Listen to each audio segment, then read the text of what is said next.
अस्सलाम वालेकुम दोस्तों, जब हम एडोल्फ हिटलर का नाम सुनते हैं तो जहन में एक ही तस्वीर सामने आती है, जुल्म, नस्ल परस्ती, जंग और तबाही की। लेकिन क्या आपने कभी सोचा है कि वो शख्स जो दुनिया को जंग की लपेट में ले आया, वो बचपन में कैसा था? वो लड़का जो एक आम से घर में पैदा हुआ, अपनी माँ से मोहब्बत करता था, लेकिन बाप की सख्ती ने उसे नफसियाती जख्म दिए। आज हम उस बचपन को देखेंगे जो एक डिक्टेटर की जहन की पहली ईंट बनी। अगर आप तारीख को सिर्फ तारीख की किताबों की नजर से नहीं बल्कि इंसानी जाविये से देखना चाहते हैं तो हमारी इस वीडियो को मुकम्मल देखिए और अभी चैनल को सब्सक्राइब कीजिए ताकि आप हमारी मजीद तहकीकाती वीडियो से जुड़े रहें। एडोल्फ हिटलर 20 अप्रैल 1889 को ऑस्ट्रिया के एक छोटे से कस्बे ब्राउना एम इन में पैदा हुआ। उसका बाप एल्विस हिटलर एक सख्त मिजाज कस्टम ऑफिसर था और माँ क्लारा एक खामोश तबीयत मोहब्बत करने वाली औरत थी। हिटलर अपनी माँ से बेपनाह मोहब्बत करता था जबकि अपने बाप से डरता था। एल्विस का रवैया जाबिराना था जो छोटी छोटी बातों पर एडोल्फ को सजा देता। यही वो पहला ताल्लुक था जिसने हिटलर के अंदर अथॉरिटी से नफरत और खुद को मनवाने की शदीद ख्वाहिश पैदा की थी। उसके बचपन में ही उसके 2 बहन भाई फौत हो चुके थे जिसका असर उसकी माँ पर शदीद हुआ। क्लारा का सारा प्यार अब एडोल्फ पर आ गया था और ये मोहब्बत भी हद से ज्यादा बढ़ गई थी। माँ का हद से ज्यादा प्यार और बाप का हद से ज्यादा डिसिप्लिन,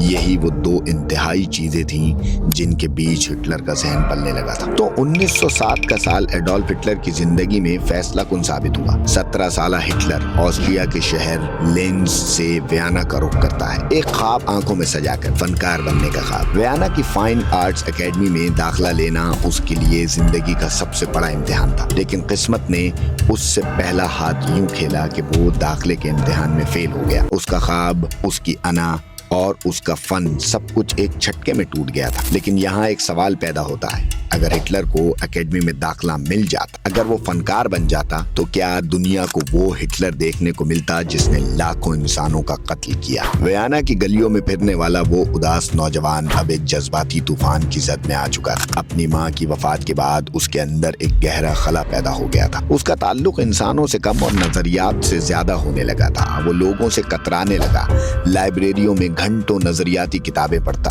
खुसूसन जर्मन कौम परस्ती और नस्ल बरतरी पर मबनी तहरीरें। वो स्पेंसर, नीचे और शोपेनहावर जैसे फलसफियों से मुतासिर होने लगा था, मगर उसने उनकी नजरियात को अपनी नफरत की जबान में ढाला। ये वो वक्त था जब उसने यहूदियों के खिलाफ अपनी नफरती सोच को जहनी जवाब देना शुरू किया। वियना में रहते हुए उसने सियासत, ताकत और नस्ली नजरियात को अपने अंदर समो लिया था, जैसे कि वो किसी मुस्तकबिल की तैयारी कर रहा हो। फिर 1914 में जैसे ही पहली जंग अजीम का बिगुल बजा, हिटलर एक लम्हे की भी ताकीर किए बगैर जर्मन फौज में भर्ती हो गया था। उसने उसे जिंदगी का सबसे अजीम लम्हा कहा। उस वक्त के जर्मन सिपाही की वर्दी उसके लिए कोई आम लिबास नहीं थी, ये उसकी शनाख्त बन गई थी। दोस्तों, जंग के दौरान हिटलर एक मामूली सा खासियत था जो खंदकों से पैगामात लाया और ले जाया करता, लेकिन अजीब बात यह है कि वो कई खौफनाक झड़पों में जिंदा बचा। हिटलर के साथी फौजियों के मुताबिक वो एक अजीब खामोश सा सिपाही था, दोस्त बनाता नहीं था, अक्सर एक कोने में बैठा रहता, अपनी डायरी लिखता या किसी किताब में गुम रहता था। 1918 में एक केमिकल हमले के दौरान हिटलर आर्जी तौर पर अंधा हो गया। अस्पताल के बिस्तर पर जब उसे खबर मिली कि जर्मनी ने जंग हार दी है तो वो तड़प उठा। उसने खुद को धोखा खाया हुआ महसूस किया, जैसे जर्मन कौम की पीठ में किसी ने छुरा घूंपा हो। दोस्तों, यही वो लम्हा था जब एक नए एडोल्फ हिटलर ने जन्म लिया। वो फनकार जो बन न सका अब खुद को एक निजात दहिंदा समझने लगा था, एक ऐसा शख्स जो जर्मनी की इज्जत को बहाल करेगा। दोस्तों, अब हम उस वक्त में दाखिल होते हैं जब एडोल्फ हिटलर जर्मनी की गलियों में लोगों के जज्बात से खेलना सीख रहा। 1919 यानी कि 1919 में उस वक्त की एक छोटी सी जमात जर्मन वर्कर पार्टी में हिटलर ने बतौर जासूस शिरकत, यानी जर्मन हुकूमत ने उसे उस पार्टी पर नजर रखने के लिए भेजा था, लेकिन वहां जाकर वो खुद उस जमात से मुतासिर हो गया। उसके नजरियात, यहूदियों से नफरत, कौम परस्ती और जर्मन अजमत की बहाली हिटलर के दिल की आवाज थी। उसी साल वो बाकायदा उस पार्टी में शामिल हो गया और कुछ ही अरसे में उसने उसकी बागडोर संभाल ली। 1920 यानी कि 1920 में पार्टी का नाम बदलकर national socialist German workers party रख दिया गया, यानी नाजी पार्टी। ये वो मकाम है जहां हिटलर का एक नया रूप सामने आता है, एक शोला बयान मुकर्रर, एक नफ्सियात दान जो हुजूम की जहनियत को समझता है और एक ऐसा शख्स जिसे पता था कि किस दर्द को छेड़कर अवाम को अपने साथ मिलाया जा सकता है। वो जलसे करता, चीखता, हाथ हिलाता, नजरें घुमाता और एक एक जुमले में सामईन के दिलों को छू जाता। उसने अवाम के एहसास से शिकस्त, गुर्बत, बेरोजगारी और शर्मिंदगी को एक दुश्मन के साथ जोड़ दिया था, और वो दुश्मन था यहूदी, सोशलिस्ट, कम्युनिस्ट। ये वही खतरनाक फ्रेमवर्क था जो बाद में हॉलोकास्ट जैसी हौलनाकियों का बाइस बना। अब हिटलर सिर्फ एक शख्स नहीं था, वो एक तहरीक बन चुका था। साल 1923 हिटलर और उसकी नाज़ी पार्टी को यकीन था कि वो अब जर्मन हुकूमत का तख्ता उलट सकते हैं। ये एक नाकाम इनकलाब की कोशिश थी। हिटलर ने अपने हामियों के साथ मिलकर हुकूमत का तख्ता पलटने की कोशिश की, लेकिन ये बगावत नाकाम हो गई और हिटलर को गिरफ्तार कर लिया गया। दोस्तों, आमतौर पर बगावत के बाद किसी को उम्र कैद या मौत की सजा दी जाती है, लेकिन हिटलर उसे सिर्फ 9 महीने की जेल हुई, और वो भी लग्जरी जेल जैसी सहूलतों में। यही वो वक्त था जब हिटलर ने जेल में बैठकर एक ऐसी किताब लिखी जिसे दुनिया आज मेन कैंप के नाम से जानती है, जिसका मतलब है मेरी जद्दोजहद। लेकिन ये सिर्फ एक किताब नहीं थी, ये एक खतरनाक जहन की मंसूबाबंदी थी, एक ऐसा खाका जो आने वाली दहाइयों में लाखों इंसानों की जानें लेगा। मेन कैंप एक खतरनाक मंशूर था। उसमें हिटलर ने वाज़े तौर पर यहूदियों के खिलाफ नफरत का जहर उगला, सोशलिस्ट और कम्युनिस्ट नजरियात को जर्मनी की तबाही का जिम्मेदार ठहराया और जर्मन नस्ल को दुनिया की आला तरीन नस्ल करार दिया। उसने अपनी किताब में साफ साफ लिखा, अगर हम एक वक्त में 10 लाख यहूदी बच्चों को मार दें तो हम अपनी कौम को मुस्तकबिल में 10 लाख जर्मन बच्चों की मौत से बचा सकते हैं। ये कोई अलामती जुमला नहीं था, ये उसके दिमाग की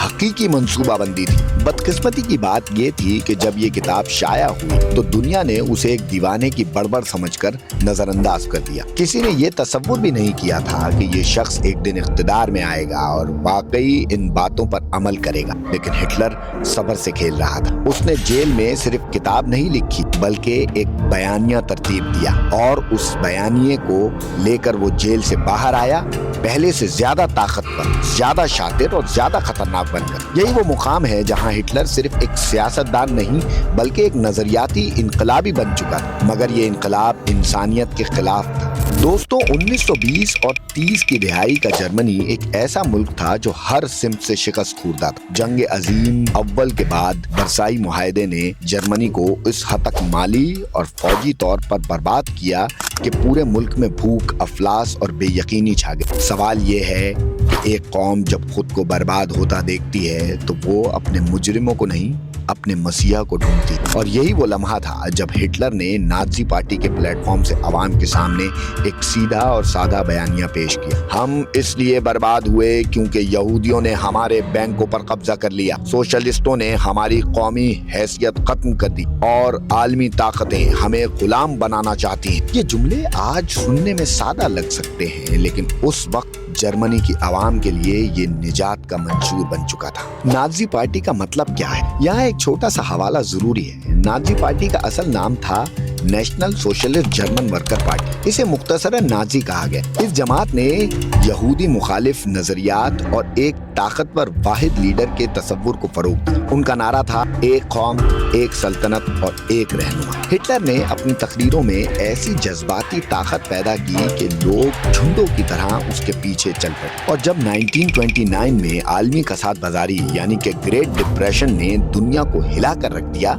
जर्मनी उसके झटके से लरज़ उठा। लोग भूख से मरने लगे, फैक्ट्रियां बंद, तनख्वाहें खत्म। और तब हिटलर ने कहा, अगर मुझे इख्तिदार मिला तो मैं जर्मनी को दोबारा अजीम बनाऊंगा। ये वादा लोगों को ऐसा लगा जैसे अंधेरे में रोशनी की किरण। 1932 के इंतखाबात में नाज़ी पार्टी ने जबरदस्त वोट हासिल किए और अगले ही साल 1933 में एडोल्फ हिटलर को जर्मनी का चांसलर बना दिया गया। लेकिन ये सिर्फ सरकारी ओहदा नहीं, ये एक मुकम्मल फस्ताई हुकूमत की बुनियाद थी जहां हर इख्तिलाफ राय गद्दारी करार पाए। और हिटलर सिर्फ एक रहनुमा नहीं, एक मुकद्दस हस्ती बन चुका था। ये वो लम्हा था जहां से न सिर्फ जर्मनी की तकदीर बदली बल्कि दुनिया भी एक ऐसे तूफान की तरफ बढ़ने लगी जिसने करोड़ों जानें निगली। 1933 में चांसलर बनने के फौरन बाद हिटलर ने जमहूरी इदारों को एक एक कर तहलील करना शुरू कर दी। उसने पार्लियामेंट पर हमले का बहाना बनाकर एनेबलिंग एक्ट मंजूर करवाया, एक ऐसा कानून जिसने हिटलर को आईनी तौर पर मुतल्लिक़ अन्नान हुक्मरान बना दिया। अब वो शख्स जो कल तक जलसों में नारे लगाता था, आज पूरे मुल्क के कवानीन का मालिक बन चुका था। हिटलर जानता था कि सिर्फ ताकत काफी नहीं है, नजरिए को फरोग देने के लिए जहन पर कब्जा भी जरूरी है। इसलिए उसने जोसेफ गोएबलर को वजीर इत्तलात मुकर्रर किया, एक ऐसा शख्स जो झूठ को इतनी बार दोहराता था कि वो सच लगने लगा। रेडियो, फिल्म्स, स्कूलों की किताबें, हर चीज में नाज़ी सोच खोल दी गई। बच्चे अपने माँ बाप को जर्मन दुश्मन करार देकर रिपोर्ट करते थे। पूरा माशरा एक नफ्सियाती जंग में झोंक दिया गया था। हिटलर का असल हदफ सिर्फ ताकत नहीं था, बल्कि एक नस्ल की सफाई भी थी। उसने यहूदियों को जर्मनी की बर्बादी का जिम्मेदार ठहराया और फिर शुरू हुआ शनाख्ती कार्ड पर जे का निशान, उनकी दुकानें जलाना, उनको मोहल्ले, स्कूल और नौकरियों से निकाल देना, और फिर हतमी हल, एक खुफिया पॉलिसी जिसका मकसद था यहूदियों का मुकम्मल खात्मा। पोलैंड, चेकोस्लोवाकिया और दीगर मकबूजा इलाकों में गैस चैम्बर्स कायम किए गए। ट्रेनों में ठूस कर लाखों यहूदियों को भेजा गया, जहां उनके साथ जो कुछ भी हुआ उसकी तफसील सुनकर भी इंसान लरज़ उठता। बच्चों को माओं से अलग किया जाता, औरतों से जेवर और बाल तक छीन लिए जाते, बुजुर्गों को सीधा मौत की कतार में खड़ा कर दिया जाता, और जब गैस चैम्बर का दरवाजा बंद होता तो अंदर चीखों का तूफान होता और बाहर मुकम्मल खामोशी। ये हॉलोकास्ट था, तारीख का एक सियाह बाब जहां दुनिया ने जुल्म देखा और खामोश रही। उनका कहना था कि हमें पता नहीं था, हमें इल्म नहीं था, लेकिन हकीकत ये है कि आलमी ताकतों को मालूम था। अखबारात लिख रहे थे, रिपोर्ट्स आ रही थी, कैंप्स की तस्वीरें आ रही थी, मगर सब खामोश, शायद इसलिए कि मुतासरा लोग वो थे जिन्हें दुनिया पहले ही कमतर समझती थी। दोस्तों, हिटलर ने न सिर्फ यहूदियों को मारा, बल्कि जर्मन माजूर अफराद, हम जिन्स परस्त, सोशलिस्ट, कम्युनिस्ट और हत्ता के अपनी ही फौज के वो अफसरान जो उससे इख्तिलाफ करते थे, सबको या तो कत्ल कर दिया गया या कैंपों में डाल दिया गया। ये वो वक्त था जब जर्मनी में हिटलर की तस्वीर हर घर में, हर स्कूल, हर इदारे में आवेजा होती और लोग उसे सलाम करते हुए कहते, हे हिटलर। और यही वो लम्हा था जब इंसानियत दम तोड़ चुकी थी और फस्तायत को निजात दहिंदा समझा जा रहा था। दोस्तों, अगले बाब में हम जानेंगे कि किस तरह दूसरी जंग अजीम में हिटलर ने गलतियां की और उसके ज़वाल का वक्त शुरू हुआ। मेरे चैनल को जरूर सब्सक्राइब कीजिएगा और बेल आइकन का बटन जरूर दबाइएगा, ताकि हर आने वाली वीडियो वक्त रहते आप तक पहुंच सके। अपना ढेर सारा ख्याल रखें, मुझे अपनी दुआओं में याद रखिएगा। अल्लाह हाफिज।